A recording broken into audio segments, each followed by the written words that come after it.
안녕하세요. 복지TV 박정인입니다. 2018 평창동계올림픽과 패럴림픽을 앞두고 저희 복지TV에서 이 패럴림픽에 참가하는 각국 대사님들을 만나고 있습니다. 오늘 그래서 노르웨이 이 대사관에 왔습니다. 오늘 노르웨이 얀 그레브스타 대사님과 함께 이야기를 나눠보겠습니다. 대사님 안녕하세요. 안녕하세요. And in Norwegian we used to say hey.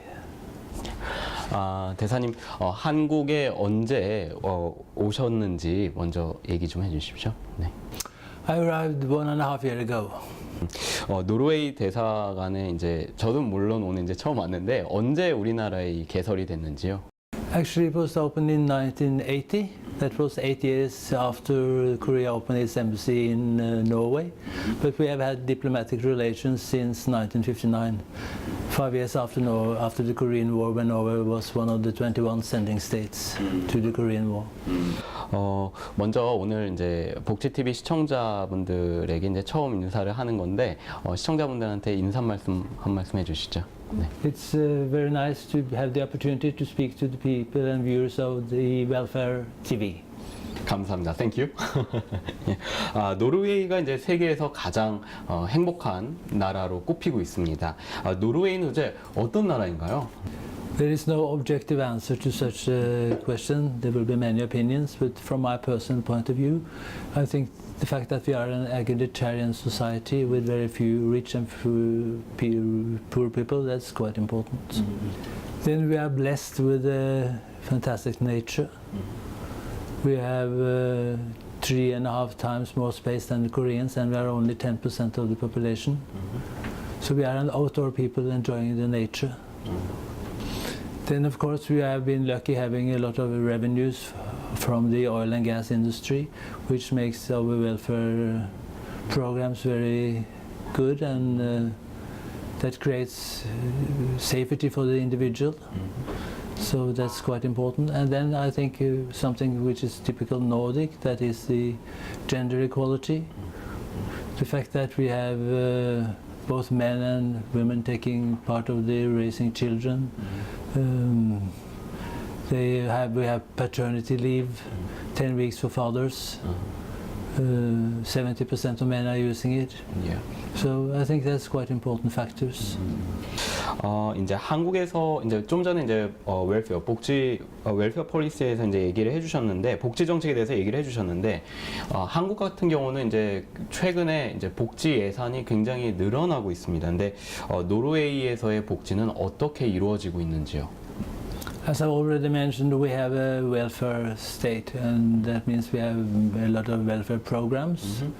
And I want to say that it's important to understand, to be able to have extensive welfare programs, you need to have rather high taxes. And that is a part of the Nordic model, also applicable for Norway, that we have high taxes, which makes it possible to have good welfare programs. Yes, we have extensive welfare programs. We have free education, we have health care, we have retirement pension, we have child benefits, and we have unemployment support. 5 very important programs. 이제 복지 정책에 대해서 전반적인 노르웨이에 대한 이야기를 쭉 해주셨는데 이제 그 중에서 이제 이 장애인들, 핸디캡 people, 그러니까 이 장애인들에 대한 이야기를 좀 나눠보겠습니다. 이제 한국 같은 경우는 이제 장애인들 생활이 어려우신, 그러니까 움직임이 어렵거나 이제 혼자 거동이 힘드신 분들에 대해서 뭐 이제 도와주는 활동 보조 서비스, 활동 지원 서비스 같은 걸 하고 있습니다. 근데 또 이제 노르웨이 같은 경우도 이러한 것들이 좀 잘 되어 있는 거로 알고 있는데요. 어떤 내용으로 이루어지고 있는지, 장애인들을 위한 정책이 어떤 것들이 이루어지고 있는지 얘기 좀 해주시죠. In Norway, we doesn't have special regulations for disabled people. They are integrated in the society because we think that they are a natural part of the society and should not be marked as a special group. So they have the same rights and obligations as the rest of the society. 이제 법에서 저희 이제 한국 같은 경우는 뭐 장애인 차별 금지법이나 뭐 특수교육법 이런 어떤 장애인들을 위한 어떤 뭐 특별법 같은 것들이 제정이 되어 있습니다. 그렇다면은 이 노르웨이 같은 경우는 뭐 장애인들의 이런 고용이나 노동에 맞춰져 있는 어떤 그런 법이 따로 없다는 말씀이신지요? 네. 네. Well, we have many support programs, but as an overall attitude, it's important to say that we have no special laws. They are integrated in the laws for the whole population. Yeah. So that is important. But of course, we have different programs for the disabled because they have particular needs. 노르웨이의 이 장애인 정책에 대한 어떤 그 뭐 법이라든가 어떤 그 국가의 어떤 법 안에 이제 정책이 물론 있겠지만 어떤 뭐 철학이 좀 있을 것 같습니다. 노르웨이만의 어떤 장애인들 뭐 어려운 분들을 위한 철학이 있을 것 같은데요. As I've already mentioned, the philosophy is that we try to make them as normal borger, normal citizens, and that means they have the same rights to support from society as other groups. But of course they will have special requirements as personal assistance, but when it comes to the right to employment, the right to employment support, things like that, we have the same regulations. But as I said, the overall philosophy is one thing, but you need a lot of special programs for the disabled people because they have special needs, and so we have support programs for people who need help 24 hours a day, but the responsibility lies with the local governments mainly. 좀 춥죠, 사실 노르웨이가. 그래서인지 뭐 겨울 왕국이라는 이야기가 좀 있습니다. 근데 겨울에만 좀 즐길 거리가 다채롭게 이제 갖춰져 있다고 좀 얘기를 들었는데요. 어떤 것들이 주로 있는지요? You know, we are a real winter sport country. Yeah. And our national sport is cross-country skiing, Yeah. which is not so popular in Korea, except for the fact that you have Magnus Kim, who will participate in the Olympics next year, for people doing well. But I mean, it's important. All kind of national sports have a special advantages in all societies because you start to raise your children very early and adapt to that national sport. So we used to say in Norway, humorously, that we are born with the skis on our legs. That's only to underline the importance of that sport in Norway. Everybody goes skiing. Yeah. 이제 노르웨이가 그만큼 이제 겨울 스포츠의 어떤 깊은 어떤 철학, 뭔가 좀 있는 것 같은데, 동계올림픽이 2번이나 열렸습니다. 어떤 올림픽이었는지요? I don't have very much experience from the first one since I was born 3 months later. But the second one in 1994, I was head of the press for the foreign press, the office, and participated and was at Lillehammer during the whole Olympics, and it was a fantastic experience. I mean, the whole nation participated, waving the flags. To the extent that somebody thought it was too nationalistic, we thought it was only to support our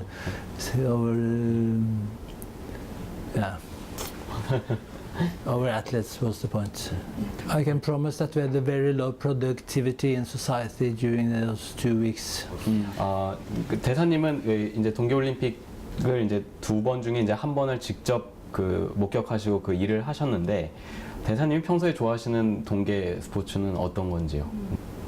Personally, I think I'm also like very much the cross-country skiing, because during Easter time I love to be up in the mountains, enjoying the beautiful weather mostly on that time of the year, and long trips with family and simply enjoy the life up in the mountains. people have mostly their cabins up in the mountains, and they are there during Easter time. It's a lovely time. 좀 이제 약간의 번외 질문일 수는 있는데, 한국에 오셔서 이제 그 크로스 컨트리 자체를 즐길 수 없을 것 같은데요. 한국에서는 어떤 스포츠를 혹시 뭐 동계 스포츠나 뭐 여름 하계 스포츠 어떤 거를 하시는지요? Personally, I go hiking almost every weekend. Use your mountains. I love that. I used to do it with my wife. She was here for 15 months, so that was absolutely our hobby. And then I like to go bicycling along the Han River.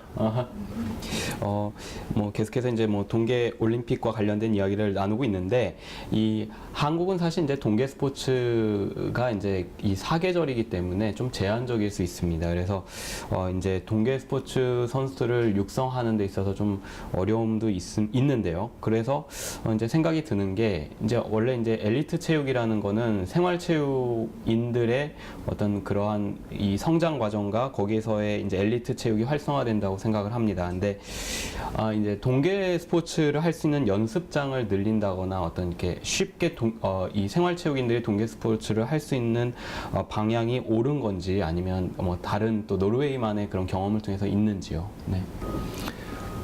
I think our main advantage is that we have more snow in general all over the country, which makes it much easier. You don't need facilities for going and enjoying the cross-country skiing. That's very important. I mean, in your part of the country, you have to go to Pyeongchang or Alpensia, this area, and it takes a lot of time by car, 2.5 hours from Seoul. And of course you need to have a special interest. But I've been thinking about, you are building new KTX extension before the Olympics, and that makes it possible to reach those parts of the country in 1.5 hours. And that is a good, might show to be a very good investment in the long run, because it's much easier for people who want to go cross-country skiing to reach the facilities. So I hope that will improve the interest for the sport, and also then in the long run your ability to participate in competitions in that area. And it's not only cross-country skiing in the huge Pyeongchang area, it's also, I mean, biathlon, it's alpine skiing, downhill skiing, snowboard, and so on, luge. So I think that in some way it will create maybe not the masses to be very interested, but the younger groups to be attracted by what they see during the Olympics. Yeah. That's why I think it's important for them to participate. Yeah. 그 노르웨이에서 이제 지금 이제 평창 얘기도 해주셨고, 이제 전반적으로 오늘 인터뷰에 이제 얘기가 이제 동계 올림픽과 동계 패럴림픽에 대한 얘기입니다. 근데 이제 노르웨이에서는 현재 어떤 2018 평창 동계 패럴림픽을 위해서 어떤 준비를 하고 있는지요? When you saying the people are preparing, you are meaning the people who are participating or supporting the Paralympics, and they are preparing as with such strong eager to achieve very good results, and they are preparing very much the same way with the same support system as the other participants in the Olympics, and they have a very strong support from the Norwegian people. 그 이제 평창 올림픽을 동계 올림픽을 얘기하다 보면은 선수들뿐만 아니라 이제 자원봉사자들의 활동까지도 얘기를 많이 합니다. 노르웨이에서의 어떤 뭐 자원봉사자들의 어떤 역할이라든가 어느 정도 자원봉사가 잘 되고 있는지요? 네. My general answer will be that we have one of the best part of the Norwegian society is what's going on the grassroots level, and we have a long tradition of being supportive to different groups, sports athletes, people with particular problems, addicts, with disability people, all who need particular support. So there is no problem in Norway to find sufficient people to support the athletes taking part in the Paralympics. 이제 그 동계올림픽이 끝나고 나면은 이 경기장에 대한 활용 방안에 대해서 많은 관심을 갖습니다. 뭐 여론도 그렇고 언론도 그렇고요. 이제 노르웨이 같은 경우는 두 번의 이제 올림픽을 치렀고 그렇기 때문에 이러한 경험이 많을 거라는 생각이 드는데요. 특별히 이제 동계올림픽 이후에 어떤 활용 방안을 노르웨이에서는 하고 있는지요? 네. I think that hasn't been a very big challenge in Norway. To a certain extent from an economic point of view, maybe. But I mean, we have the Lillehammer area, which is blessed by a lot of snow almost every winter. So there is cross-country ski arenas, there are ski jumps, so there are luge, there are everything, and they are used a lot. So that has not been a very big challenge actually. And we have a group of people going from the mayor's office in Pyeongchang to have a look at this aspect. And they came back very surprised how well driven the sport arenas was. 이제 올림픽이 끝나면은 이제 패럴림픽, 장애인 올림픽이 곧바로 이제 이어서 진행이 됩니다. 근데 사실 이제 어떤 관심 정도나 이런 뭐 열기가 좀 식는 느낌도 있습니다. 근데 노르웨이에서는 어떤지요? 네. Well, there is no reason to hide that. To a certain extent, it is true. But I would say that compared to many other countries, I think the interest for Paralympics is quite big, and has always been so. And we were one of those nations that invented the Paralympics actually. So I think the interest is big, and then we are a very competitive nation, so we would like to win gold medals, even if it's not the Olympics but the Paralympics. So we have a lot of sympathy with our participants. And I was lucky to greet one of the disabled group winning the curling championship in Gangneung a few weeks ago, and they are training extremely hard every day. So they are very wrong to underestimate their performance. 그래. 저도 이제 그때 컬링 대회 저도 갔었는데 사실 이제 장애인 이 국가대표 선수들을 위해서 한국도 많은 이제 메달을 따고 나면은 뭐 국가에서 어떤 뭐 연금이라든가 어떤 환경에 대한 처우에 대해서 굉장히 잘 하고 있습니다. 근데 노르웨이도 이러한 부분에 똑같이 잘 하고 있을 거라고 생각이 드는데요. 좀 소개 좀 해주시죠. I think the right answer to that question will be that you have to look at as I said initially today, that we have a policy when it comes to the disabled people that is a policy of inclusion, which means that we have an overall view that they should be treated the same way as all other citizens in our society. And that will also apply when it comes to support for these athletes. So they receive, I don't know exactly what amounts, but they receive substantial support for their preparations for the Olympics. 이제 대사님께서 이제 노르웨이 대사로서 이 한국과 노르웨이 관계가 앞으로 좀 더 발전했으면 좋겠다라는 생각 당연히 갖고 계실 거라는 생각이 듭니다. 특별히 뭐 앞으로 양국의 어떻게 나아갔으면 좋겠는지요. 네. Oh, I have great hopes for the future when it comes to our bilateral relations, and I think there are several sectors which is a possibility area, and particularly maybe the tourism area. We have visited Korea, we have visited Norway, and I think that we have two beautiful countries. We have a lot to show each other. We are something in common. We are loving outdoor activities. We have a lot of mountains. We have modern cities. We have a cultural life. So and you have the same. And I think that it is important that Norway learned more about Korea. Not only the Korean War, that's the past history. And in addition to the tourism sector, we have the cultural sector. I mean, you learn more about the foreign country and its people when you have exchange of culture when it comes to film, theater, music, all kinds of culture performance that is important to go through and develop. And then, of course, at the end, I will mention the business sector. I mean, we have some common challenges for the future, and I won't go into details, but there will be challenging time for both of us, and we need to cooperate as much as possible. 이제 우리나라의 한국 젊은이들 같은 경우 사실 요즘에 그 북유럽에 대한 어떤 로망, 북유럽에 대한 어떤 그런 생각들, 문화에 대해서 많이 친숙해지고 있습니다. 노르웨이도 그 문화권의 하나라고 생각을 하는데 우리나라 젊은 세대들이 노르웨이와 가까워지고 있는데 양국 간에 좀 어떤 젊은 세대 간의 어떤 교류가 좀 더 활발해졌으면 좋겠는데요. 뭐 대사님께서 생각하시고 있는 어떤 정책이라든가 뭐 그런 것들이 있는지요?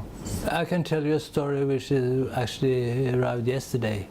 It was a colleague in the foreign ministry who wrote me a mail and asked me whether I could take care of her daughter. She was 21 years old and she's coming the whole way from Norway to Korea just to visit the K-pop concert. So K-pop, for example, is an example of what has become very interesting in Norway and has increased attention from the younger generation. I mean, it's maybe not the most important thing in life, but it's a small signal of that people are, due to internet and other social medias, being more aware of each other and get to know each other and understand each other in a better way than we did in my generation. 굉장히 한국 문화에 대해서 깊숙이 알고 계셔서 저도 좀 놀랐고요. 또 앞으로의 어떤 K-pop 같은 그런 문화 자체가 이 노르웨이와 한국의 젊은이들의 어떤 그 브릿지, 다리 교두보 역할을 했으면 참 좋겠습니다. 네. And not in only Norway, but with the European and American market in general, I think. 이제 그 노르웨이의 한국을 좀 소개도 노르웨이에 대해서 한국 시청자 여러분들한테 마지막으로 좀 이렇게 어필할 수 있는 시청자 여러분들한테 좀 마지막으로 대사님 대표로 좀 얘기 좀 해주시죠. 노르웨이에 대해서 시청자분한테 마지막 인사 말씀해 주시죠. 네. We already have a very good bilateral relationship between our two countries, but it's always a lot of possibilities for improving it. And I think we will manage to do that in the years to come, because we are two modern societies and we have people who are like-minded in many more areas than you can ever believe. So, to all the people, 감사합니다. 감사합니다. Thank you. 네, 지금까지 노르웨이 얀 그레브스타 대사님과 함께 2018 평창 동계 패럴림픽을 앞두고 미니 인터뷰를 나눠봤습니다. 시청해주신 여러분 고맙습니다.